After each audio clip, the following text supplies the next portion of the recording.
यं ब्रह्म वेदांत विदो वदन्ति परं प्रधानं पुरुषं तथान्ये भीष्मोद्गते कारणम् ईश्वरं वा तस्मै नमो विघ्न विनाशनाय। हे गणपति देवता, आप विघ्न के विनाशक हैं, आप सृष्टि के संचालक भी हैं। प्रकृति चक्र माता ने जो कायम की है उसकी जो आप संचालक शक्ति में आपका स्थान है। संचालक के साथ ही पूरी प्रकृति का में आप विवेक के रूप में प्रतीक निर्माण में आपका प्रतिनिधित्व भी है और आप की कृपा के बिना मनुष्य न तो समझ बूझ वाला हो सकता है, न किसी भी प्रकार की वो विशिष्ट अपने को बना सकता है और कुछ भी नहीं हो सकता। इसलिए आपकी समझदारी का जो प्रतिनिधित्व आप हमारे शरीर के अंतर्गत, मनुष्य के अंतर्गत विवेक के रूप में करते हैं, कम से कम उसको जागृत करने का तो टेक्निक, तरीका, कला आपके पास जरूर होगा। आप उसको जरूर थोड़ा बहुत करिए और कृपा कीजिए कि आज का मनुष्य जो अपने स्वास्थ्य के प्रति, अपने समाज के प्रति, अपने कर्तव्य के प्रति, अपने सोच के प्रति, अपनी व्यवस्था के प्रति, अपने प्राचीन परंपरा के प्रति, अपने सभ्यता और संस्कृति के प्रति जो कमिटमेंट किया था सभ्य जीवन में, इनके पूर्वजों ने, हमारे पूर्वजों ने, आज के मनुष्यों ने जो कि हम आयुर्वेद और वेद के अनुसार चलेंगे और अपने भीतर की जो देवता का गुण, सेवा, त्याग, प्रेम, स्वतंत्रता, निर्भयता इत्यादि का अनुसरण करेंगे। इन सारी बातों को भूल गया है या भूलते जा रहा है।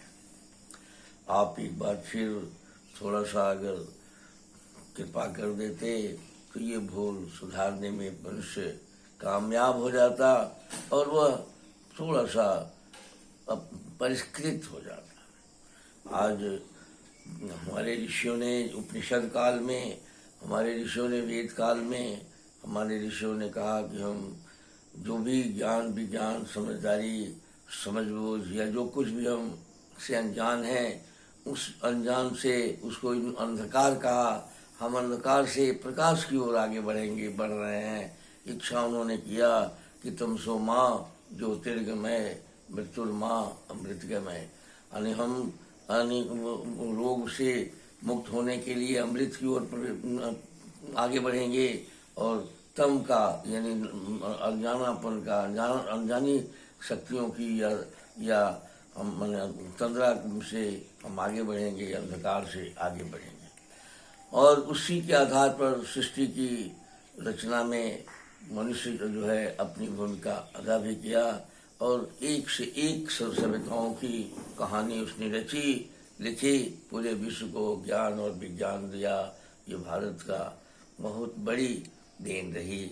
इसने देवता तत्व दिया और देवता तत्व, सक्रिय देवता तत्व की अनुभूति जो आज भी क्षण प्रतिक्षण हो रही है हम लोगों को, ये सब कुछ उसी की देन है। और ज्ञान विज्ञान दोनों का जननी भी है। और आज विज्ञान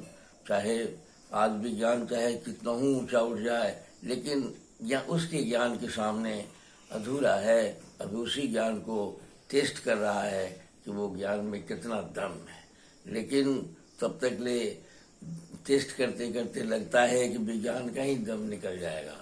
ऐसी स्थिति में विज्ञान भी उस स्तर तक जाने के पहले अपने मनुष्य की जो प्रबंधन है, मनुष्य सेवा करने की, मनुष्य को जो स्वस्थ रहने की जो प्रक्रिया है, वो विज्ञान ने असर डाल दिया है।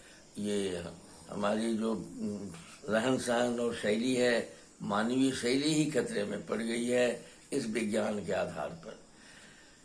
इसलिए हे गणपति देवता, आप थोड़ा सा ये जो गलत ट्रैक पर जा रहा है इसको थोड़ा सा सुधारिए, थोड़ा सा मोड़िए, थोड़ा सा वेग में दीजिए। मनुष्य का मन अपना गलती नहीं देखता है और न वो अपनी ओर अपने को, चूँकि मन की एक बहुत बड़ी खूबी है, चाहे खामी भी है, कि वो जब उसके सामने कोई परेशानियाँ आती है, वो जो कर रहा होता है उसी को सिद्ध करता है कि यही ठीक कर रहा है।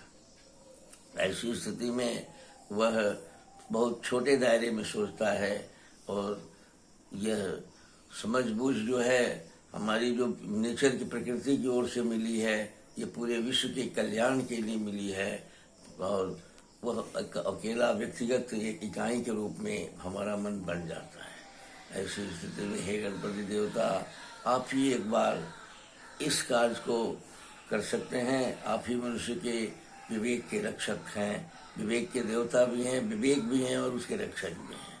इसलिए आपसे निवेदन है कि आप थोड़ा सा इस पर नजर दें। मैं श्याम बिहारी तिवारी आयुर्वेद और वेद का उपासक हूँ और मुझे जो प्रेरणाएं मिलती है, थोड़ी बहुत इच्छाएं होती है कि हम, अगर आपके भीतर पूरा ब्रह्मांड भरा हुआ है, कहा गया है कि जो ब्रह्मांडे सो पिंडे, यानी आप प्रत्येक व्यक्ति के भीतर सारा ब्रह्मांड भरा हुआ है और उस ब्रह्मांड की समझदारी अगर थोड़ी सी भी उसमें आ जाए तो वह स्वस्थता अपने आप उसमें आने की, अब स्वस्थ होने की, रोग से मुक्त होने की, उसी में अगर प्रवृत्ति अगर आ जाए तो स्वयं अपने आप से स्वस्थ रूप मुक्त हो जा सकता है। ऐसी स्थिति में मैं प्रयास करता हूँ कि थोड़ा सा आप को जगाऊँ, या आप जगे हुए हैं, जो जगे हुए हैं उसको मैं प्रार्थना करता हूँ कि थोड़ा सा इस क्षेत्र में इस समझबूझ को आगे बढ़ाएं, लोग इस कल्याणकारी कार्य में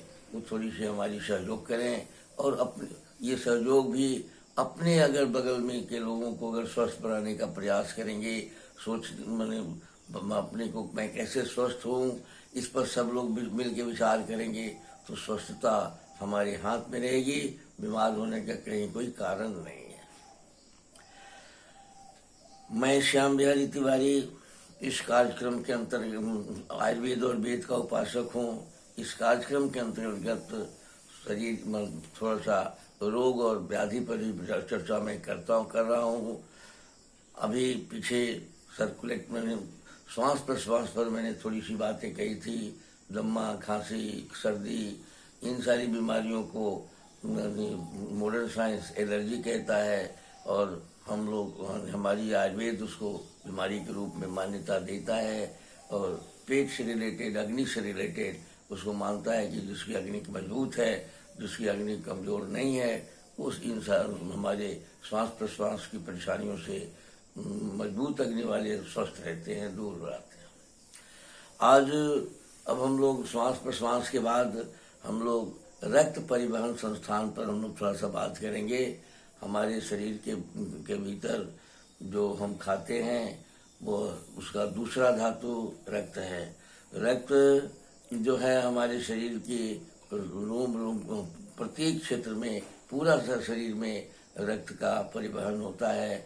सब सेल को भी रक्त की आवश्यकता होती है और परिष्कार में रक्त ही परिष्कृत होकर मांस, मेद, हड्डी, मज्जा और शुक्र में परिवर्तित होता है और शुक्र परिवर्तित होकर जब पचता है शुक्र तो हमारे सारी इंद्रियों की ग्रंथियों को, कुंडलियों को भोजन मिलता है। हम ओजस्वी रहते हैं, तेजस्वी रहते हैं, विवेकशील रहते हैं, विद्वान रहते हैं, बलशाली रहते हैं, वजनराज रहते हैं, स्थिर रहते हैं, भय मुक्त रहते हैं। इस स्थिति को बनने के लिए ओज ही, रक्त ही पचकर और उस स्थिति को जब प्राप्त करता है तो हमारे भीतर ये सारी स्थितियाँ, वो तेजस्वी का, ओजस्वी का और बल का, स्थिरता का, धैर्य का, ज्ञान प्राप्त करने की क्षमता का प्रादुर्भाव होता है। ये ओज जो है, ये रक्त जो है, इस हमारे यहाँ जो प्राचीन काल में हृदय को रक्त का स्थान माना गया है। कि हृदय रक्त के परिवहन का सबसे बड़ा व्यवस्था है। सब पूरे शरीर के से जो लीवर इत्यादि से बन के हम जो खाते हैं वो रस परिवर्तित होके जब रक्त में बदलता है तो लीवर इत्यादि जो हमारे भीतर के ऑर्गन है उसको पकड़ के और हमारे हृदय में की ओर भेजते हैं, और हृदय जो है फेफड़ा में भेजकर और ऑक्सीजन के साथ उसका मेल करा के श्वास प्रश्वास के माध्यम से उसका मेल बना कराकर और परिष्कृत करके अब फिर हमारे शरीर को वो देते रहता है, पूरे बॉडी को देते रहता है। यह क्रिया अनवरत चलती रहती है। हमारे पूर्वजों ने हृदय को ही संवेदना का, समझबूझ का स्थान भी माना है, और यह भी बताया है कि हम जो कुछ भी चाहते हैं, हमारे भीतर की जो प्यार है, हमारे भीतर की जो करुणा है, हमारे भीतर की जो अच्छे गुण हैं, ये सब हम हृदय में हमारे भीतर आता है, जाता है। हृदय के से हम सोचते हैं। आज प्यार के का प्रतीक जो है हृदय को ही माना गया है, क्योंकि प्राचीन काल से ये हमेशा ये मान्यताएं चली आती है कि हमारा हृदय ही में हम सोचते हैं, प्यार की बात सोचते हैं, देवता की बात सोचते हैं, परिष्कार की बात सोचते हैं, बहुत सुंदर और बहुत कल्याणकारी बात सोचते हैं, देवत्व की बात सोचते हैं। ये सब हमारा हृदय की है। ये उपनिषदों का भी जो हमारे यहाँ वेद पुराणों में जो उपनिषद है उनका भी यह कहना है कि हम हृदय में ही सोचते हैं, और हम अगर हृदय से चाह लेते हैं, दिल से चाह लेते हैं, दिल हृदय का जो पर्यायवाची शब्द है, हम दिल से जो चाह लेते हैं, जब हम चाह लेते हैं तो हम उसकी पूर्ति कर लेते हैं। तो नहीं, मॉडर्न साइंस के लोग भी, आधुनिक लोग भी कहते हैं कि जहाँ चाह तहाँ राह। तो ये हृदय जो है हमारी संवेदनशीलता का, सोचने की शैली का एक केंद्र भी है। और हृदय का अगर हम बात करें तो अनाहत के रूप में, अनाहत को कुंडलिनी की एक अनाहत शक्ति के रूप में भी हमारे पूर्व के उपनिषदों ने, वेद ने उसको अध्ययन किया है। और अनाहत में सारे ज्ञान विज्ञान, अध्यात्म, तंत्र, ये सारे हृदय के साथ ही उपजते हैं। आधुनिक विज्ञान इन सारे बातों को मस्तिष्क से जोड़ता है और वहाँ मस्तिष्क को अध्ययन करके देखता है, लेकिन हमारे शास्त्रकारों ने, पीछे साल ने इसको हृदय के साथ जोड़कर देखा है। हमारी सारी क्रियाकलाप का, हमारे जीवन के रक्त साफ होने के बाद हमारे पूरे जीवन के रोम रोम को सिंचित करने का, माता का काम भी हृदय ही करता है। फेफड़ा में जो हम जो खाते हैं वो फेफड़ा में साफ होके, फेफड़ा से साफ होकर जब हृदय के फिर हृदय में आता है, और हृदय के माध्यम से पूरे शरीर में ले जाने की इसकी स्वतः संचालित व्यवस्था है। उस व्यवस्था के अंतर्गत हृदय जो है प्रत्येक अणु को, हमारे यहाँ तक के लिए कि जो हम खाते हैं और जो वायराइड बन के ऊतक बनता है, उसको भी फिर रक्त की जरूरत पड़ती है। उसी के साथ वो जीवनी शक्ति यानी ऑक्सीजन को भी रक्त ले जाके उसको देता है, और उसमें प्राण शक्ति, आत्मशक्ति, उसमें सोल का निर्माण करता है, उसमें सोल की परिस्थिति पैदा करता है।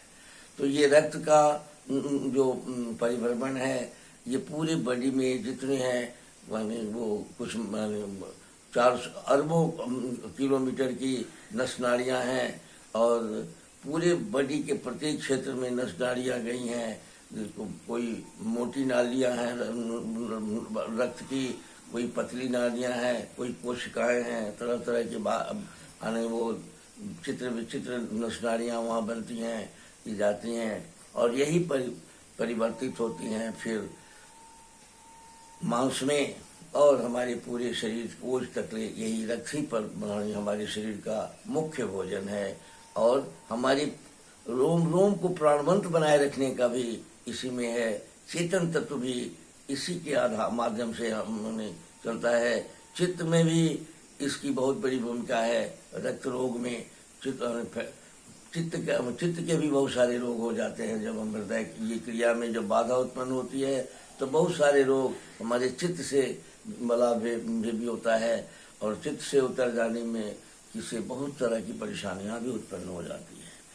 इस तरह से यह माने ज्ञान विज्ञान का केंद्र भी है, हमारे सोचने की शैली का केंद्र है। अनुभूति जितनी होती है, जितनी सिद्धियां होती है, वो सब हृदय से संबद्ध होता है। इसलिए ये अनाहत चक्र जो है, यह हमारी मॉडर्न साइंस का कुंडली का एक अंग भी है। इसको अगर हम स्वस्थ रखें, रक्त परिवहन संस्थान को ठीक ढंग से रखें, उसको समझने की अगर व्यवस्था दें, तो हमारे में परिष्कार की प्रवृत्ति हमारी बहुत अच्छी होगी और हम परिष्कृत होंगे। और रक्त अगर हम ठीक रखेंगे तो बहुत सारे बीमारियों से हम मुक्त भी रहेंगे। और रक्त को ठीक रखने के लिए अपने खान पान को ठीक रखना होगा, जिसमें कि जो हम खाते हैं वही उसी से रक्त बनता है। अगर हम रक्त बनने में बाधक तत्वों को का आहार में सेवन करते हैं तो हम अच्छा रक्त बना नहीं सकते। हमारी सोच भी खराब हो जाएगी, हमारा बनावट का बहुत सारा समझ बूझ भी बिगड़ जाएगा खान पान से, रक्त के व्यवस्था से, और हम पूरे शरीर में जीवंतता का बोध हमें नहीं होगा, क्योंकि प्राण रक्त ही पूरे शरीर में जीवन तत्व और सोल को खाना देता है। इसी के साथ आज का यह कार्यक्रम मैं आपको समर्पित करता हूँ। इस कड़ी में आगे फिर जो होगा मैं आपको बताने की कोशिश करूँगा। धन्यवाद।